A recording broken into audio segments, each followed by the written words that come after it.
श्री स्वामी समर्थ. जय जय स्वामी समर्थ. माझ्या स्वामी भक्ती चॅनलमध्ये सर्वांना नमस्कार.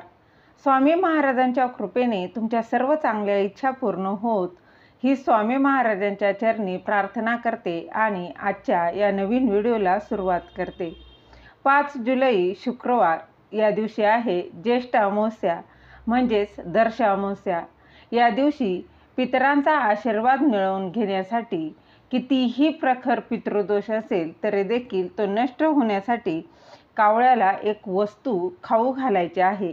ती कुठली वस्तू खाऊ घालायची आहे ती समजून घेण्याआधी तुम्ही माझ्या स्वामी भक्ती चॅनलला सबस्क्राईब नक्की करा. 5 जुलै वार शुक्रवार या दिवशी आहे ज्येष्ठ अमावस्या. या अमावस्येला दर्श अमावस्या असंही म्हटलं जातं. प्रत्येक महिन्यात अमावस्या ही येते आणि प्रत्येक अमावस्याचं महत्त्व हे वेगवेगळं असतं. तर अशातच परवा म्हणजेच 5 जुलै शुक्रवारी आहे ही ज्येष्ठ अमावस्या. ही जी ज्येष्ठ महिन्यातील अमावस्या अधिकच महत्त्वाची मानली जाते. असं म्हटलं जातं की या दिवशी पूजा, स्नान व दानासाठी अतिशय महत्त्वाची मानली जाते. त्याचबरोबर पूजेसाठी हा दिवस खास मानला जातो. ज्येष्ठ अमावस्यानंतर आषाढ महिन्याला सुरुवात होते आणि पितरांच्या पूजेसाठी ही ज्येष्ठ अमावस्या अधिकच खास अशी मानली जाते. ज्येष्ठ अमावस्येच्या दिवशी श्रीहरी विष्णूंची विशेष पूजा केली जाते आणि हा दिवस माता लक्ष्मीला देखील समर्पित असा असतो. अमावस्या ही तिथी कधीच वाईट नसते. ज्येष्ठ अमावस्येच्या दिवशी पूजा, दान, धर्म नक्कीच करावा. त्याचबरोबर ज्येष्ठ अमावस्येच्या दिवशी दान केल्यानं पितृदोषाचे वाईट जे परिणाम असतात ते हे नक्कीच कमी होतात. त्याचबरोबर या दिवशी गंगेत स्नान करण्याचा देखील अधिक महत्त्व दिलं गेलं आहे. त्याचबरोबर या दिवशी कावळा, गाय, कुत्रे यांना काहीतरी खाऊ घातल्याने जीवनातील संकट, काही जीवनात ज्या काही अडचणी आहेत ह्या दूर होतात. आणि या ज्येष्ठ अमावस्येच्या दिवशी श्रीहरी विष्णू व माता लक्ष्मी सोबतच आपल्या घरासमोर आपल्याला कावळ्याला एक वस्तू ठेवायची आहे. ही वस्तू कावळ्याला दिल्यानं कितीही प्रखर, कितीही जुना असा पितृदोष असेल तर तो देखील याने नष्ट होणार आहे.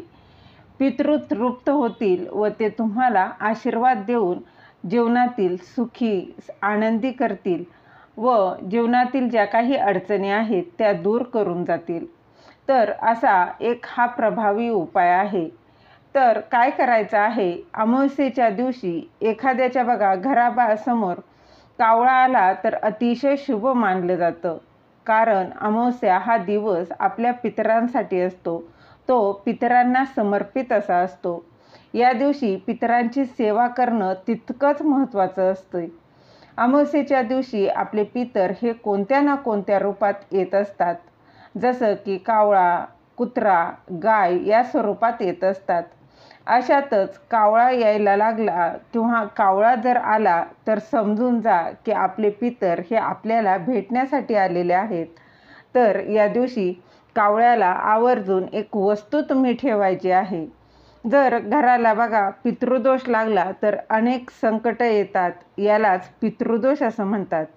बघा घरातील एखादी व्यक्ती चिडचिडीपणा त्याचा करत असेल, सतत ताणतणावात राहत असेल व त्याला काहीही कारण नसले तरी देखील चिडचिडेपणा, त्याचा ताणतणाव वाढतच असेल तर त्या घरामध्ये नक्कीच पितृदोष आहे हे समजावं. त्याचबरोबर कोणत्याही कारणाने तुमच्या घरात, तुमच्या मनात बघा वाईट विचार येत असतील तर हे देखील पितृदोषच असू शकतो. त्याचबरोबर या दिवशी बरोबर पिंपळाच्या झाडाला अमावस्येच्या दिवशी एक दिवा लावावा व त्याची पूजा देखील करावी.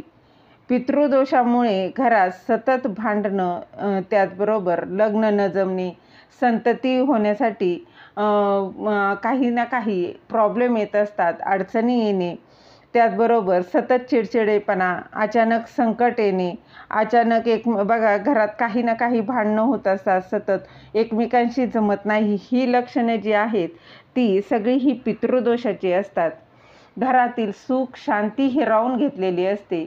या सर्व समस्यांवर प्रत्येक अमावस्याला कावळ्याला आपल्या घराच्या छतावर किंवा घरासमोर किंवा अगदीच नाही तर बघा घरातील खिडकीत एक वस्तू खायला ठेवायची आहे, ती म्हणजे 1 वाटी तांदळाचा भात घ्यायचा आहे. त्या भातामध्ये तुम्ही मीठ टाकायचे नाही.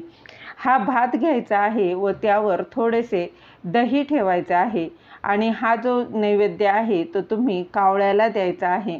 आणि तो जर कावळ्याने खाल्ला तर कितीही बघा तुमच्या घरात प्रखर पितृदोष असेल ना तर तो याने नष्ट होतो. त्याचबरोबर पितृ हे तृप्त होतील व तुम्हाला आशीर्वाद देऊन जातील. त्याचबरोबर अमावस्येच्या दिवशी कोणत्याही बघा कोणाच्याही घरचे अन्न आपण ग्रहण करू नये, म्हणजेच आपण खाऊ नये. म्हणजेच काय तर परान्न हे अमावस्येच्या दिवशी वर्ज्य करावं.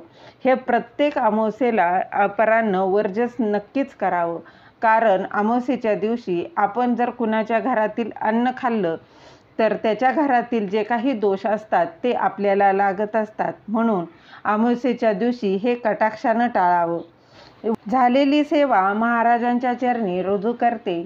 दिलेली माहिती तुम्हाला आवडली असेल तर लाईक करा, शेअर करा, सबस्क्राईब करायला विसरू नका. श्री स्वामी समर्थ. जय जय स्वामी समर्थ.